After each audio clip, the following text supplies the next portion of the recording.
Del más allá, de Howard Phillips Lovecraft.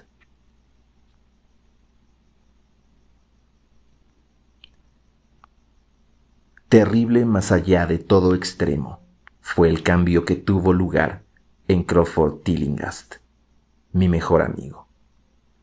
No le había visto desde aquel día, 2 meses y medio antes, en el que me explicó hacia dónde estaban encaminadas sus investigaciones orgánicas y metafísicas. Entonces respondió a mis temerosas y casi aterrorizadas recomendaciones, echándome de su laboratorio y de su casa en un estallido de fanática ira. Luego he sabido que, a partir de ese momento, permaneció la mayor parte del tiempo encerrado en el laboratorio del ático, con aquel maldito mecanismo eléctrico, apenas sin comer y prohibiendo la entrada a los criados. Jamás habría pensado que ese corto periodo de 10 semanas pudiera alterar y desfigurar de tal manera a cualquier criatura humana. No resulta muy agradable ver cómo un hombre robusto adelgaza repentinamente, y aún menos que su piel se ponga grisácea y amarillenta, que se le hundan las cuencas oculares y se llenen de ojeras, a pesar de que emitan un extraño fulgor, que la frente se le llene de arrugas y venas abultadas y que le tiemblen y se le crispen las manos. Y si a eso se le añade una repugnante falta de aseo, una desidia absoluta a la hora de vestir, una enmarañada y negra cabellera poblada de canas en la base, y una barba descuidada y blanca sobre un rostro antaño siempre bien afeitado, el efecto general resulta escandaloso. Pero ese era el aspecto de Crawford Tillinghast, la noche en que llamé a su puerta tras recibir su incoherente mensaje, después de varias semanas de exilio. Ese fue el espectro tambaleante que me hizo pasar, con una vela en la mano, mientras me miraba furtivamente por encima del hombro, como si temiera la aparición de unos seres invisibles en el interior de aquella casa vetusta y solitaria que se levantaba en Benevolent Street. Fue un error que Crawford Tillinghast se dedicara al estudio de la ciencia y la filosofía. Esas materias deberían estar reservadas al investigador frío e impersonal, ya que ofrecen 2 caminos igualmente trágicos al hombre sensible y de acción: la desesperación si fracasa en sus estudios, y el espanto más inaudito e inimaginable si triunfa. Tillinghast ya había sido víctima del fracaso, de la soledad y la melancolía, pero ahora comprendí con un terror nauseabundo que había alcanzado el éxito. Desde luego se lo había advertido 10 semanas antes, cuando me soltó de golpe la historia de lo que creía estar a punto de descubrir. Entonces estaba muy nervioso y excitado, y hablaba a gritos y de forma poco natural, aunque siempre con voz pedante. ¿Qué sabemos nosotros?, había dicho, del mundo y del universo que nos rodea. Nuestros medios para captar información resultan absurdamente escasos, y nuestra noción de los objetos que nos circundan infinitamente estrecha. Solo vemos las cosas de acuerdo a los órganos con que las percibimos y nos resulta imposible formarnos una idea de su naturaleza absoluta. Pretendemos abarcar el cosmos complejo e infinito por medio de 5 débiles sentidos, cuando otras existencias dotadas de una serie de sentidos más amplios, poderosos o diferentes, no solo podrían ver las cosas totalmente distintas de las que nosotros percibimos, sino que también serían capaces de estudiar y descubrir mundos enteros llenos de materia, energía y vida que se hallan en contacto con nosotros, aunque resultan inaccesibles a los sentidos de los que actualmente disponemos. Siempre he creído que esos mundos extraños e inalcanzables se encuentran muy cerca de nosotros, y ahora estoy seguro de haber encontrado un medio para traspasar la barrera. No bromeo. Dentro de 24 horas esa máquina que hay cerca de la mesa generará ondas que actuarán sobre ciertos órganos sensoriales que habitan en nuestro interior en un estado rudimentario y de atrofia. Esas ondas nos descubrirán numerosas perspectivas desconocidas para el hombre, algunas de las cuales están completamente ignoradas por todo lo que nosotros consideramos vida orgánica. Contemplaremos lo que hace aullar a los perros durante la noche y descubriremos por qué los gatos enderezan las orejas atentos después de las 12. Veremos todas esas cosas y muchas otras que ningún ser vivo ha sido capaz de advertir hasta ahora. Traspasaremos el espacio, el tiempo y las dimensiones, y sin desplazamiento corporal alguno nos asomaremos al borde de la creación. Cuando Tillinghast dijo todas estas cosas, yo protesté acaloradamente, pues le conocía lo suficiente para sentirme más asustado que divertido. Pero era un fanático y me hizo salir de su casa. Ahora no se mostraba menos fanático, pero sus deseos de hablar habían vencido a sus resentimientos, y me había escrito imperiosamente con una letra que apenas podía reconocer. Mientras accedía a la morada del amigo tan súbitamente transformado en una especie de gárgola temblorosa, me sentí contagiado por el terror que parecía acechar detrás de las sombras. Las palabras y afirmaciones manifestadas 10 semanas antes parecían tomar cuerpo en la oscuridad que se cernía alrededor del círculo de luz de la vela, y me estremecí al escuchar la voz cavernosa y excitada de mi anfitrión. Deseé que los criados estuvieran cerca, y no me agradó que me dijera que lo habían abandonado 3 días antes. Resultaba extraño que, cuando menos el viejo Gregory, hubiese dejado a su señor sin habérselo comunicado a un fiel amigo como yo. Fue él quien me mantuvo informado de todo lo relacionado con Tillinghast, desde que éste me echara sin contemplaciones de su casa. Sin embargo, no tardé en subordinar todos mis miedos a la progresiva curiosidad y fascinación que me envolvían. Tan solo podía hacer conjeturas de por qué Crawford Tillinghast me había hecho llamar, pero no dudaba en absoluto que tenía algún secreto prodigioso o descubrimiento que compartir.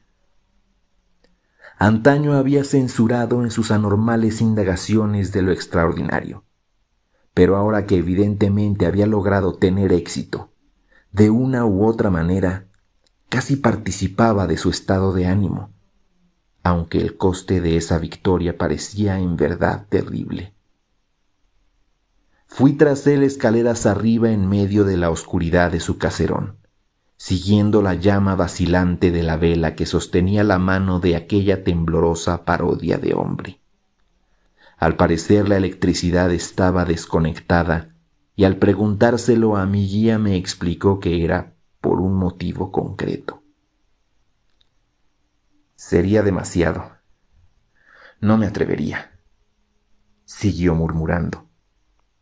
Observé especialmente el nuevo hábito que había adquirido de susurrar siempre, ya que jamás solía hablar consigo mismo.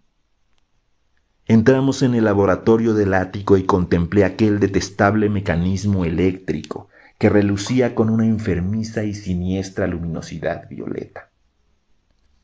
Estaba conectado a una potente batería química, aunque no parecía recibir ningún tipo de corriente, porque recordaba que, en su fase experimental, chispeaba y zumbaba al estar en funcionamiento.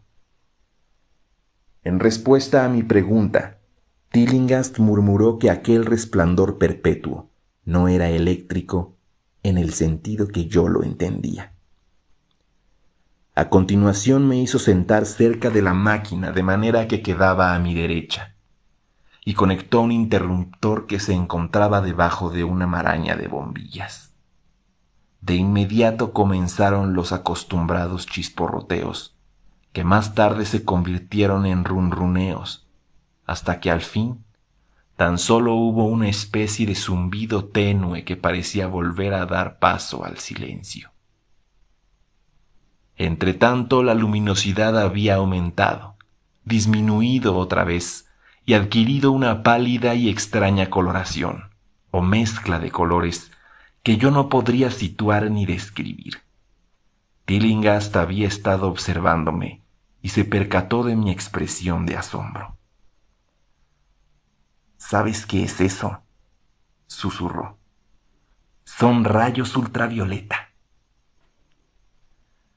Ante mi sorpresa rió entre dientes de una forma extraña. Tú creías que eran invisibles, y así es. Pero ahora puedes verlos, al igual que otras muchas cosas invisibles. Escucha. Las ondas de ese aparato están despertando miles de sentidos aletargados, latentes en nosotros. Sentidos que hemos heredado durante los evos de evolución que han transcurrido entre el estado de unos simples electrones inconexos hasta su posterior desarrollo en organismos humanos. Yo he visto la verdad y pretendo enseñártela.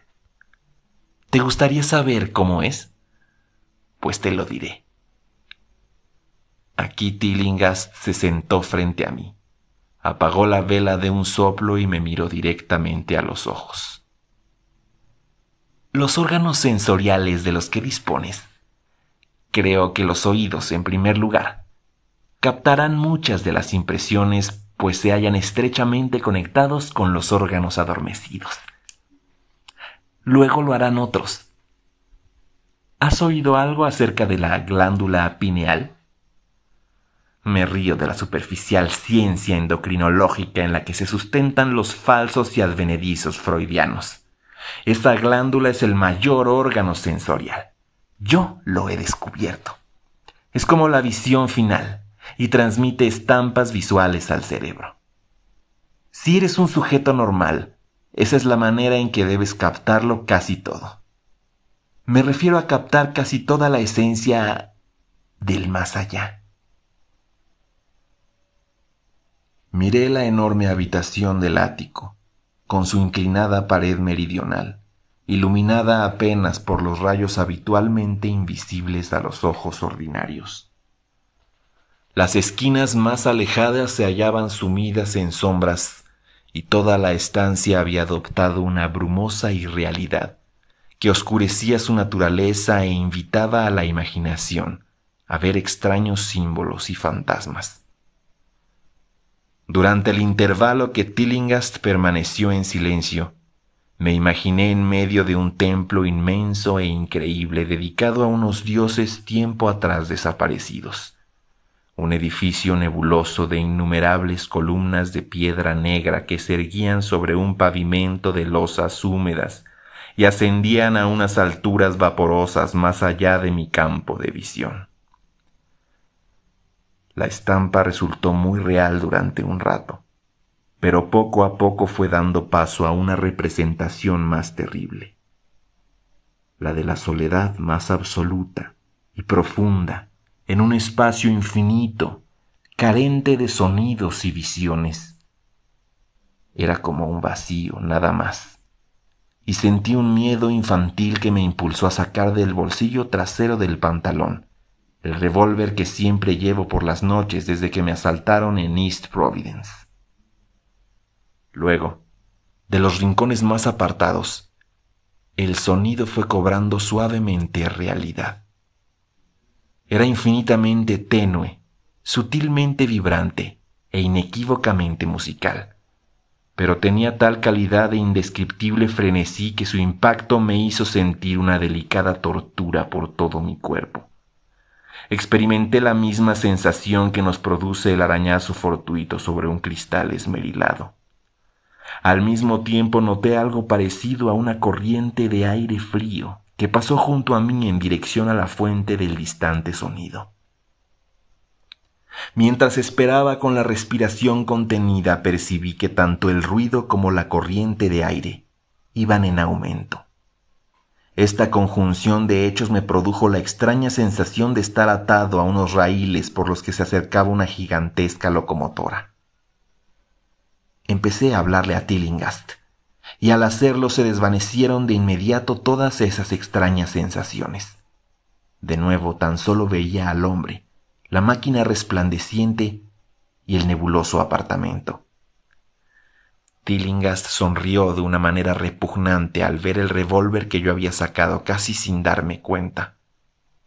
Pero por su expresión supe con total seguridad que él también había visto y oído lo mismo que yo, o posiblemente bastante más.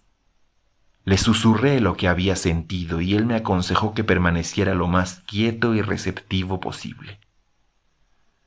«No te muevas», me advirtió, «pues con esos rayos pueden vernos tan bien como nosotros les vemos. Ya te he dicho que los criados se fueron, pero no te he explicado cómo. Fue por culpa de esa estúpida ama de llaves.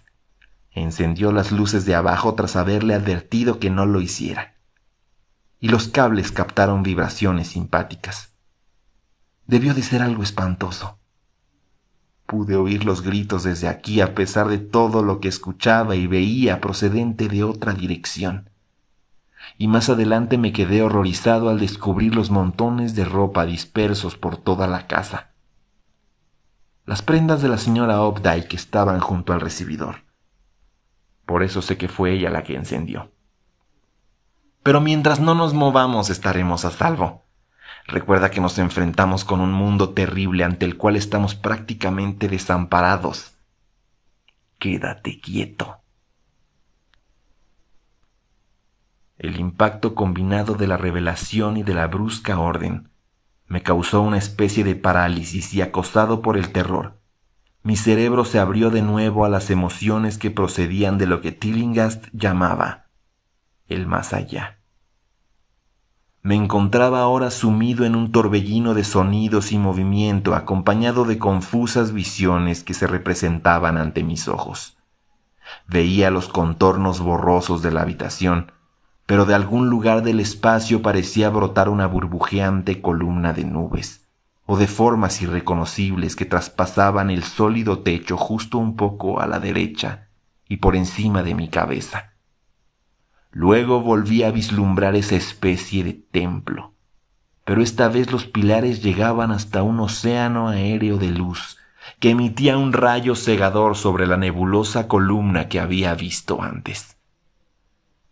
Después la escena se tornó casi en una especie de calidoscopio, y en esa mezcla de imágenes, sonidos e impresiones sensoriales indefinibles, sentí que estaba a punto de disolverme o de perder, de alguna manera, mi forma sólida. Siempre recordaré un resplandor definitivo. Por un instante me pareció entrever un pedazo de un extraño cielo nocturno poblado de luminosas y bullentes esferas. Y mientras desaparecía vi que los soles resplandecientes formaban una constelación o galaxia de trazado bien definido, un trazado que se correspondía con el rostro desfigurado de Crawford Tillinghast. Un poco después, sentí que unos seres animados y gigantescos pasaban rozándome, o caminaban, o se deslizaban a través de mi cuerpo supuestamente sólido, y me dio la sensación de que Tillinghast los observaba como si sus sentidos, mucho mejor adiestrados que los míos, pudieran captarlos visualmente. Recordé lo que había comentado acerca de la glándula pineal y me pregunté qué estaría viendo con su mirada sobrenatural. De repente yo también fui poseído por una especie de visión aumentada. Alrededor y por encima de aquel caos luminoso y sombrío se hizo patente una imagen que, aunque vaga, albergaba ciertos elementos de consistencia y perpetuidad. En realidad se trataba de algo familiar, ya que su parte insólita se superponía al simple escenario terrestre de la misma manera que una proyección cinematográfica se dibuja sobre el telón pintado de un teatro. Vi el laboratorio del ático, la máquina eléctrica y la deforme figura de Tillinghast enfrente de mí. pero no había ni un solo rincón libre de los acostumbrados objetos materiales, y ninguna fracción de espacio se encontraba vacía. Un sinfín de formas indescriptibles, vivas o no, se entremezclaban en un caos repugnante. Y junto a los objetos conocidos había mundos enteros repletos de entidades ignotas y alienígenas. Era como si todas las cosas cotidianas se combinaran con otras totalmente desconocidas, y viceversa.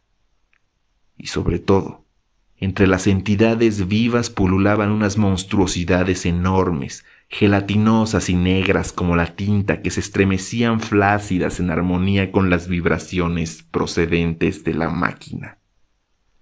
Estaban presentes en repugnante profusión, y horrorizado descubrí que se superponían, que eran semilíquidas y capaces de interpenetrarse entre ellas y atravesar lo que nosotros consideramos cuerpos sólidos. Estos seres jamás permanecían quietos, sino que parecían flotar alrededor con algún propósito maligno.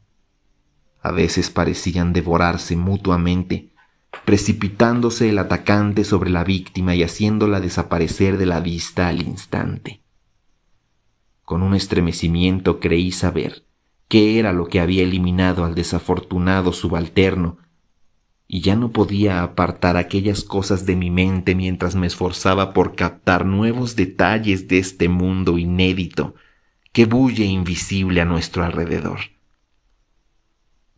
Pero Tillinghast me había estado observando y ahora se puso a hablar. ¿Los ves? ¿Los ves? ¿Ves a esos seres que flotan y aletean en torno a ti y a través de ti a cada instante de la vida? ¿Ves las criaturas que atestan lo que los hombres llaman el aire puro y el cielo azul? ¿Acaso no he conseguido romper la barrera? ¿No te he mostrado mundos que ningún otro ser vivo ha logrado contemplar? Oí que gritaba por encima del horripilante caos mientras miraba su rostro descompuesto ofensivamente cerca del mío. Sus ojos eran dos piras de fuego que me observaban con lo que ahora reconozco como un odio infinito. La máquina zumbaba de manera repugnante. ¿Acaso crees que esos seres tambaleantes fueron los que aniquilaron a los criados? ¡Imbécil! Esos son inofensivos. Y sin embargo los sirvientes han desaparecido. ¿No es cierto? Intentaste detenerme. Me desanimabas cuando necesitaba hasta el más pequeño soplo de aliento. Tenías miedo de la verdad cósmica, maldito cobarde. Pero ahora estás en mis manos. ¿Qué aniquiló a los criados? ¿Qué les hizo proferir esos gritos espantosos? No lo sabes, ¿verdad? Pronto lo vas a saber. Mírame. Escucha lo que tengo que decirte. ¿En serio piensas que existen cosas tales como el tiempo y la magnitud? ¿Crees que la forma y la materia son algo real? Pues yo te digo que he hollado profundidades que tu raquítico cerebro no puede ni imaginar. He mirado más allá de los confines del infinito y he conjurado a los demonios de las estrellas. He enjaezado a las sombras que cabalgan de mundo en mundo sembrando la muerte y la locura. El espacio me pertenece, ¿lo oyes? Hay cosas que ahora me persiguen, seres que devoran y se disuelven. Pero sé cómo evitarlos. Será a ti a quien atrapen como atraparon a los criados. ¿Tiemblas, querido colega? Te dije que era peligroso moverse. Te he salvado al decirte que permanecieras quieto. Te he salvado para que pudieras ver más cosas y para que escucharas lo que tenía que decirte. Si te hubieras movido, ellos habrían caído sobre ti hace tiempo. No temas, no van a hacerte daño. Tampoco se lo hicieron a los criados. Fue su visión lo que hizo gritar a aquellos pobres diablos. Mis mascotas no son demasiado hermosas, pues proceden de lugares cuyos cánones de belleza son bastante diferentes. La desintegración resulta completamente indolora, te lo aseguro. Pero quiero que las veas. Yo mismo estuve a punto de verlos, pero supe detenerlos a tiempo. ¿No sientes curiosidad? Siempre supe que no eras un verdadero científico. Estás temblando, ¿eh? Temblando de ansiedad por verlos. Los últimos seres que he descubierto. ¿Por qué no te mueves entonces? ¿Cansado? Bueno, no te preocupes, amigo mío, porque ya vienen. Mira, mira, maldito, mira. Justo encima de tu hombro izquierdo. Lo que falta por narrar es muy breve, y quizá os resulte familiar tras las noticias aparecidas en los periódicos. La policía escuchó un disparo procedente de la vieja casa Tillinghast, y nos encontró a ambos en su interior. Tillinghast muerto y yo inconsciente. Me arrestaron porque tenía el revólver en la mano, pero me soltaron a las pocas horas tras descubrir que un ataque de apoplejía había acabado con la vida de Tillinghast y comprobar que mi disparo se había dirigido contra la nociva maquinaria que ahora reposaba inservible en el suelo del laboratorio. No hablé mucho de todo lo que había visto, ya que tenía miedo de que el forense se mostrara escéptico, pero por las vagas explicaciones que le di, el doctor me aseguró que sin ninguna duda había sido hipnotizado por aquel demente criminal y vengativo. Me gustaría poder creerle. Mis destrozados nervios se calmarían mucho si apartara de mi mente lo que ahora pienso acerca del cielo y el aire que me rodea. Jamás me siento a solas ni a gusto, y a veces cuando estoy cansado, me asalta una terrible sensación, como si alguien me persiguiera. Lo que me impide creer en el diagnóstico del doctor es un hecho muy simple: que la policía jamás pudo encontrar los cuerpos de los criados cuyas muertes achacan a Crawford Tillinghast.